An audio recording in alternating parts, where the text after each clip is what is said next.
Hello, welcome to our podcast, The Coaches Next Door Live. And today I'm alone. Today is only me. But the topic, I think, is really relevant, and not only relevant, but very important because I don't see a lot of people doing this and making sure that they are really doing this. Um, and one of the things that I realize is that first of all, um, coaching is um, a trend. We need to accept this. I need to accept this to myself, that coaching is a trend right now, and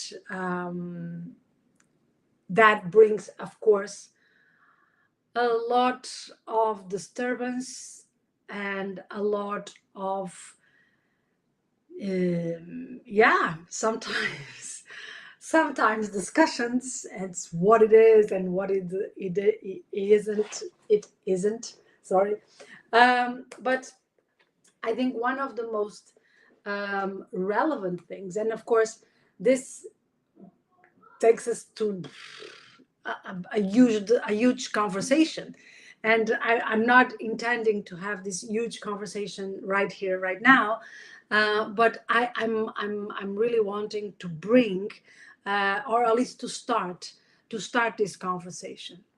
And first of all, also let me tell you that the chat is open. So if you have any questions, please send me the questions and let's have a conversation as well. And another thing is that if in some moment, yeah, you could not see this live, and you could not put your questions directly, you can always do it after, and I will see them and I will reply to them. That's one of the things that I think is important to say. So let's go in let's go in depth of this on this conversation. So the first thing that I want to say is that um, we came and we arrived to this moment in society and in life of most part of us, that we heard so many times that we need to do this by ourselves. That we are alone, that no one is coming to save us, that we need to focus on ourselves, and that is not being selfish, but it's being self-aware. So it's a lot of this, and I'm from that moment in society and in life. The moment that we start hearing that personal development and growth and is all your responsibility, and that yeah, it's like you need to do it. If you don't do it, no one is going to do it for you. And of course, some big part of this is totally true, right? Because the life is our own life. Even when we try to explain to other people what is going on with us, sometimes it's not totally possible because we don't have the full words. We cannot sometimes expose everything because we sometimes not even we know what is going on, but we have sensations and feelings, and so that we sometimes cannot fully express what that is. So yes, in a sense, we are doing this by ourselves, uh, and that I think is part of the game. Okay, part of the game of being alive and being in this life is, yes, I'm the one that is alive. I'm the one that is feeling it. I'm the one that has the thought. I'm the one that relates with something or not. So yes, but, and this comes, and is the moment that comes the huge but. But the truth is that I'm not alone. We are never alone. We are born from a relationship. And I'm not talking about what type of relationship, if it was healthy, unhealthy. Yeah. But I'm talking about that we come from a relationship. And if we go even very physical and very medical, still a relationship between two elements, right? And we cannot be living without relationships, without a context as well. Even our brain works under a context. Uh, and studies are being made about how even your personality, if personality exists, that's another discussion. But your personality changes if you change your language. So that is context, right? Your language represents, and a language represents much more than words, represents much more than that. So can be that you will be a different person if you are in different countries, or if you are speaking a different language.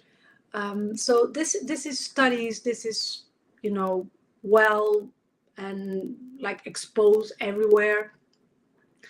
But seems like this type of awareness didn't arrive fully still to the work with people, to sometimes even leadership, sometimes coaching, psychology, um, and sometimes we get this situation that we have a person in front of us that, yes, is the person that we are working with, but that person is inside of a context. And we have the moral responsibility to take care that whatever is happening here is considering that context. For instance, let me give you a practical example. One time, a person came to me and said, I want to start disliking bread. Okay. Um, and I was like, okay, I'm just curious about why you want to dislike bread. So the person explained her mind to me, and she showed me why it was so important for her to dislike bread. And I was like, okay, I felt it immediately, like this is really radical, right? And I asked the person, like, okay, and what happens if we do that? And it's possible. It's possible. Um, and if we do that, what happens if bread is the only thing that we have to eat one of these days? And the person looked at me like, oh, I never thought about it. And I said, okay, okay. So let's put that thought inside of this process. And then the person was like, oh, okay. Can we go for a specific type of bread or a specific ingredient? Okay, we can, of course. So we went a little bit more specific, and that's okay. It's still a risk. I'm being pretty honest. It's still a risk because we don't know if some way, somehow in this world, that will be the only thing that that person can eat. Of course, we can reverse the strategy, but still, she will need someone to do that for her. Okay. And this is the type of things that sometimes we don't, and we I'm considering a lot of people out there don't consider this when we are, for instance, doing a coaching session or even a therapy session or even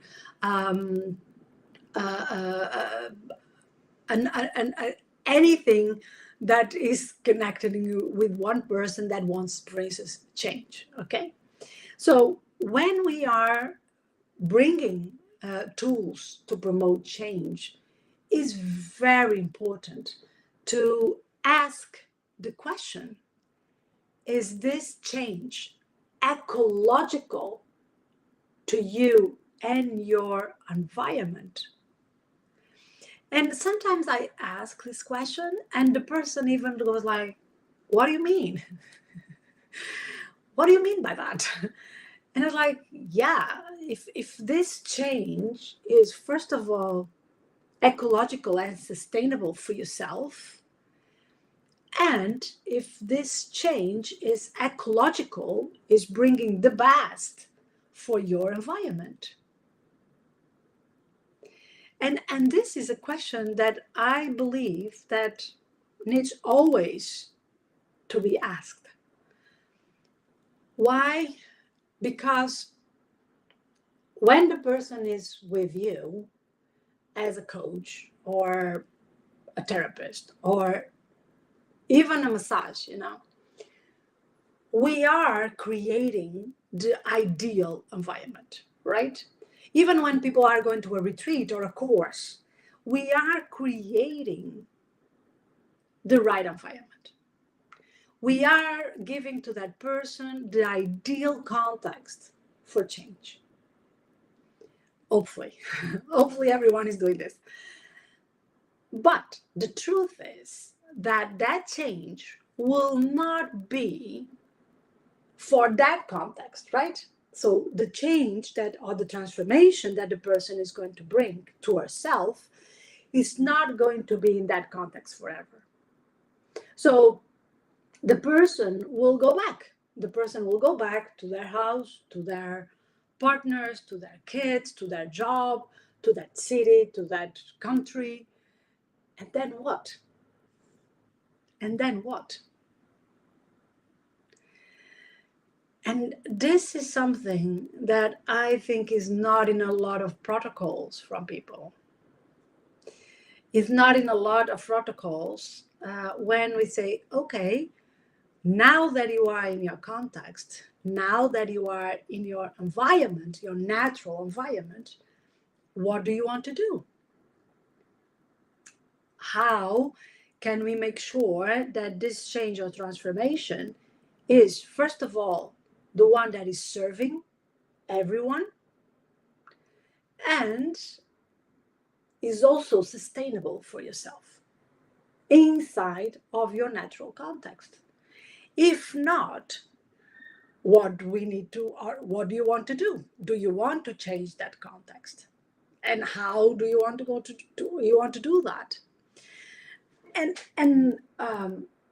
don't get me wrong, but this is not taking care of other people in the sense that we transform and we're like, oh, but I'm not going to do this because this is going to hurt the other person. I'm not talking about that. It's not about that. Because, for instance, let me give you a practical example. Someone comes and says, okay, I don't love my partner anymore and I want a divorce. Okay, is that in your context? How do you see yourself doing that? And for instance, the person says, I don't have a job. I have 2 kids and I want to stay with the kids and blah, blah, blah, blah. So she paints the scenario. And like, okay, that is different.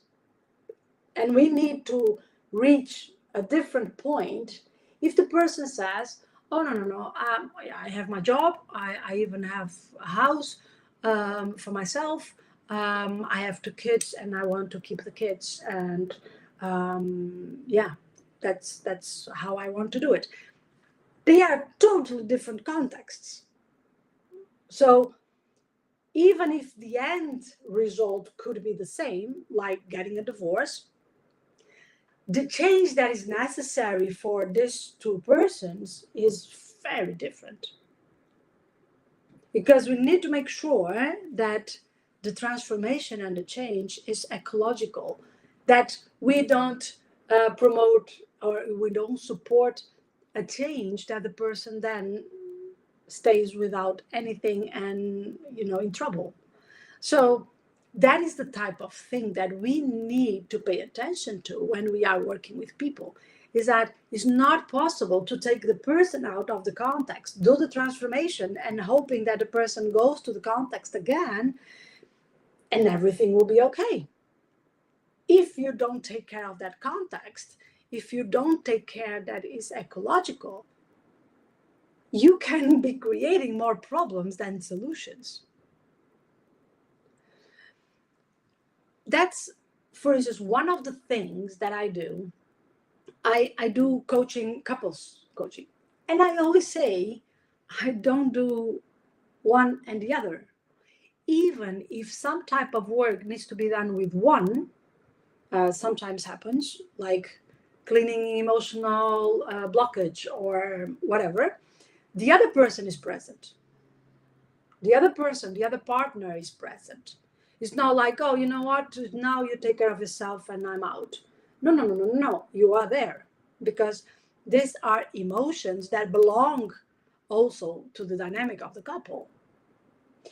It's one of the things that I really don't advise is that sometimes I hear this, like you have a problem in your relationship and then you go to a retreat, your partner go to another retreat, and then you meet up like hoping that everything is resolved.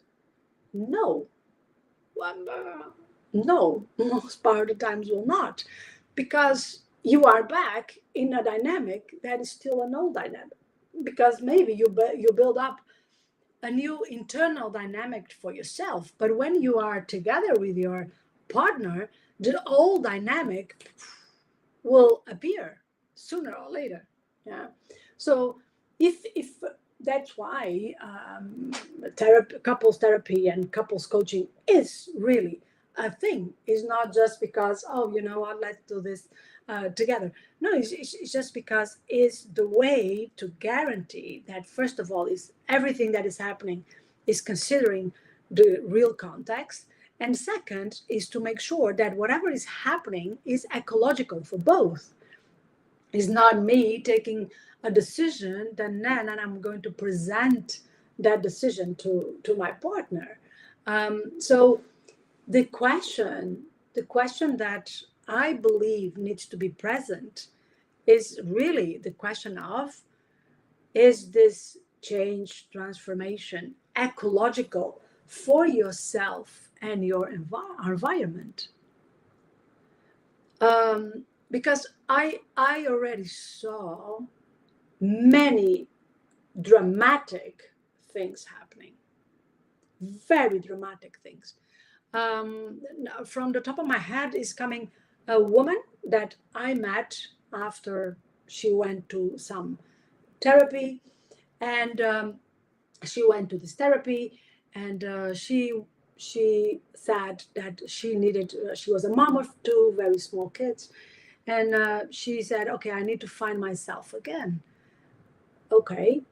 And then she decided to leave the house and the kids. And after she came to me, because she was after a year or a year and a half feeling miserable for that situation, because then the kids didn't want to speak with her. And I'm not saying what is good or bad, okay? I'm just saying that the person did a transformation that maybe didn't consider the environment, because it's immense ways of doing things, you know.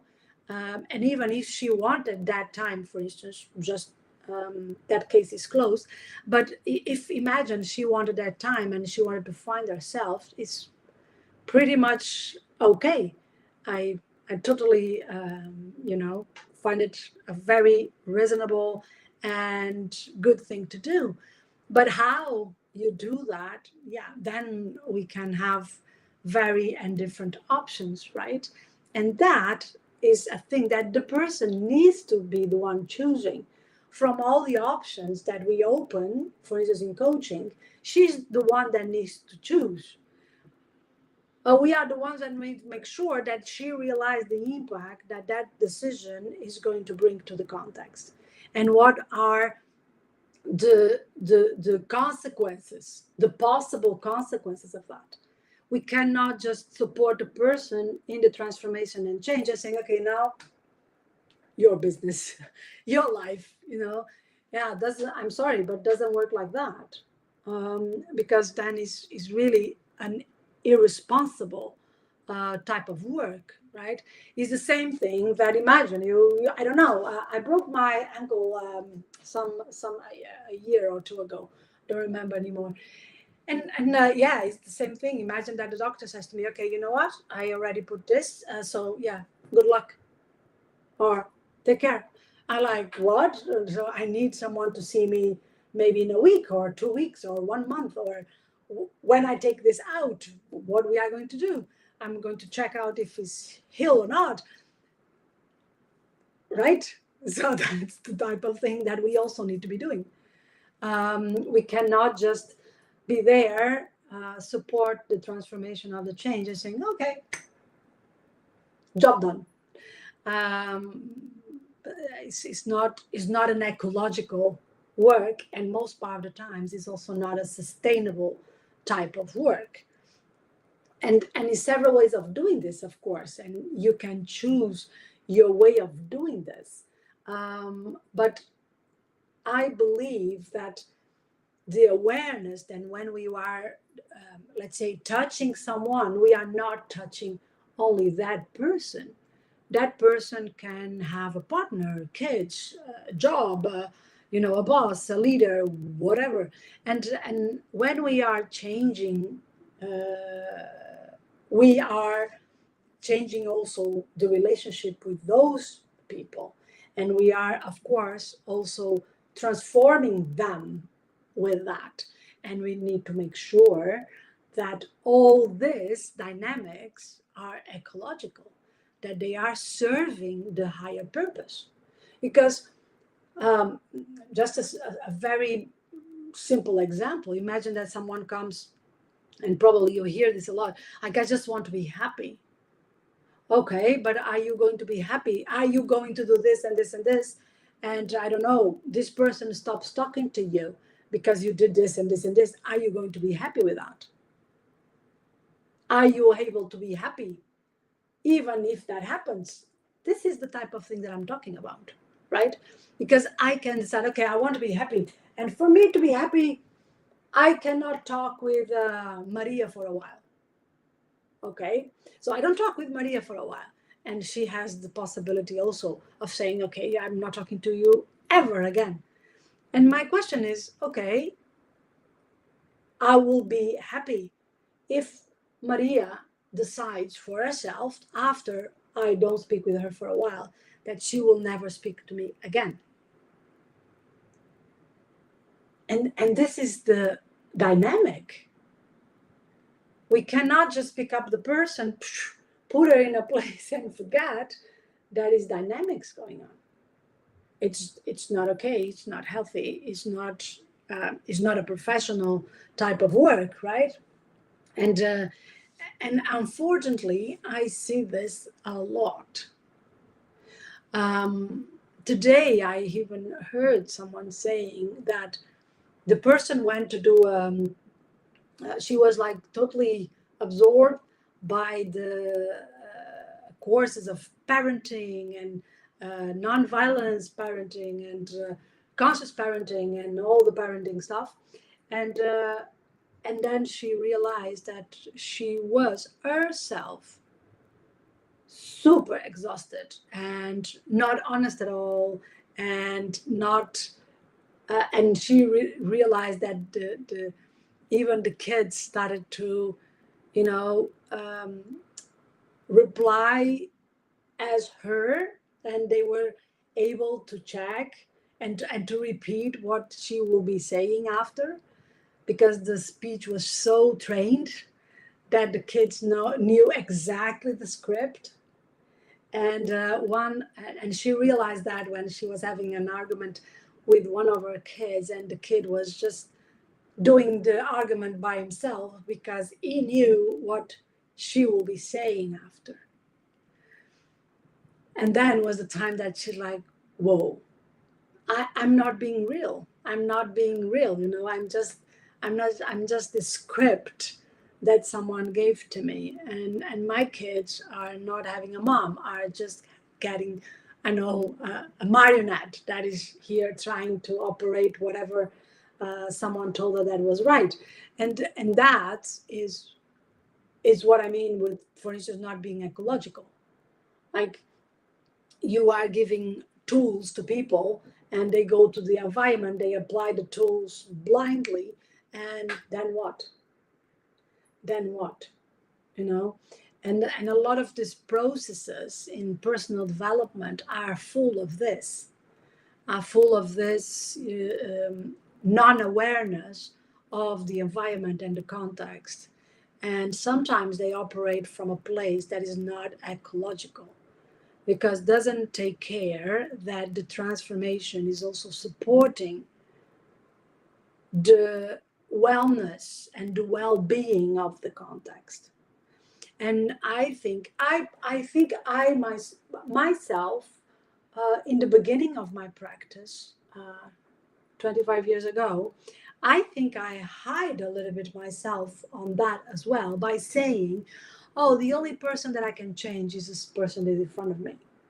Or the only person that I can support is the person that is in front of me, because he's the only one. And that's not true.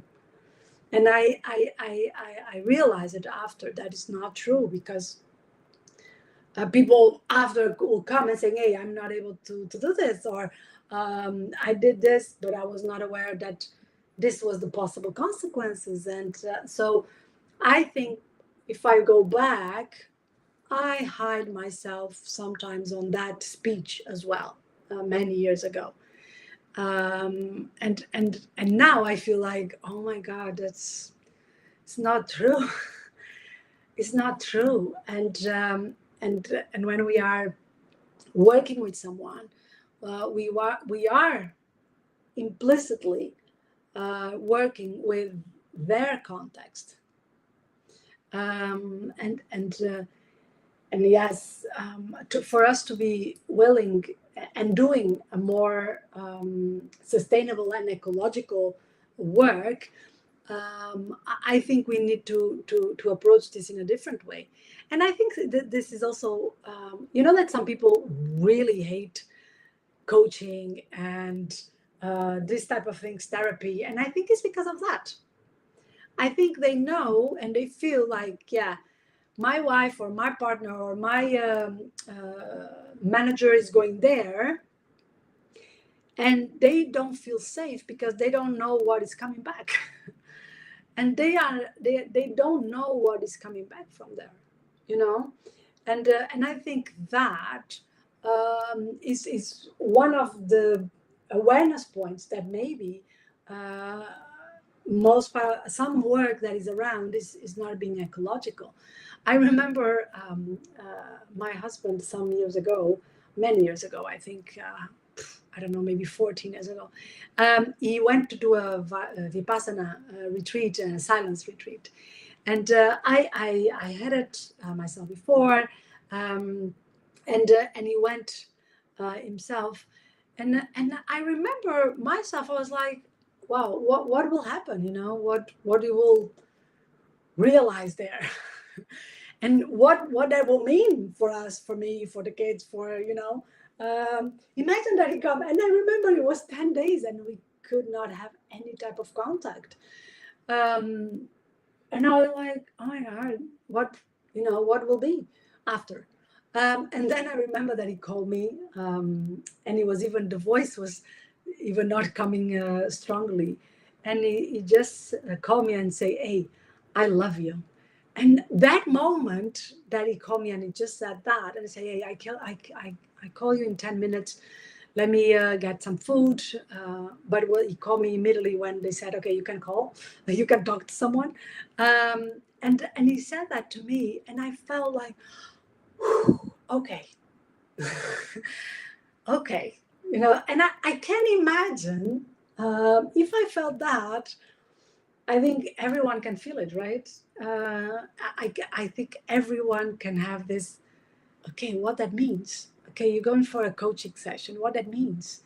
And we are going to do a couples, or you're going to do a coaching or a therapy about your relationships, what that means, where we are going after that. Are you going to discover something? Are you going to, let me go because you discovered that was not what you wanted? I understand this kind of questions, and I see that sometimes when, for instance, a couple is one that comes and introduces me, I see the other person like, let me see who's this person, a little bit like, what is this all about? Because it was the other person that introduced me. I said, hey, maybe we could have coaching with Ligia. And I'm going to meet the other person for the first time, and I feel it. I feel like, let me see if I like her. Let me see what she's, what is her frame of work. Let me see what she does. And it's okay. It's okay. And I don't take it personally, because probably I will be doing the same if it was the opposite context. But imagine if the person cannot see anything. If the person just gets, the person back from a coaching session, a dinner, and the person says, oh, this is what we talked about in the coaching session. And the other one's like, wow, okay. And where is this, where we are included? When is someone listening to my version of things? So again, is bringing this notion of internal and external human ecology, is bringing the notion that we are not alone. We can do things alone, and of course, we will decide things, but at the same time, we are inside of a context. And I'm pretty sure that no one will be truly sustainable in that transformation if they don't feel that they are doing also the good for the context that they are in. They are doing the right thing, and the good for me is the right thing. They are doing what serves them and the context. And this again doesn't mean that I'm giving up on me, on my decisions to please the context. Okay, because sometimes the best decision for a context is to go, and not only for the person but for the context. The best thing to do is to leave, to let it be. So it's not about maintaining things that are not to be maintained, but it's making sure that we are doing the right thing. We are communicating in the right way. We are choosing the right moment. We are in rapport. So that's one of the things that I think is so important for us to take care of. I don't know if you have any questions. Like, when we don't have an interview, it's always a little bit shorter, because I don't want to be talking. So if you have any questions for me right now, or any comment, or even maybe a story that you yourself had this type of situations that you felt, oh, okay, I did a transformation, and that transformation impacted the context in a way that I was not expecting. I will be happy to read it and to share it. If not, I'm giving a little bit of a space time. If not, you know that we are going to meet again on next Thursday, Tuesday, sorry, not Thursday, oh my God, next Tuesday at 12, and we will have a guest. And this guest is a coach herself, and she works in a very specific point on the communication level.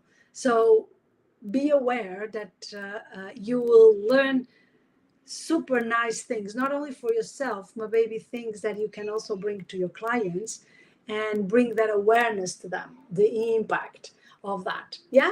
So if no questions, we see each other next Tuesday at 12 p.m. Take care of yourself. And remember, question, is this ecological for me and my environment? Take care of yourself.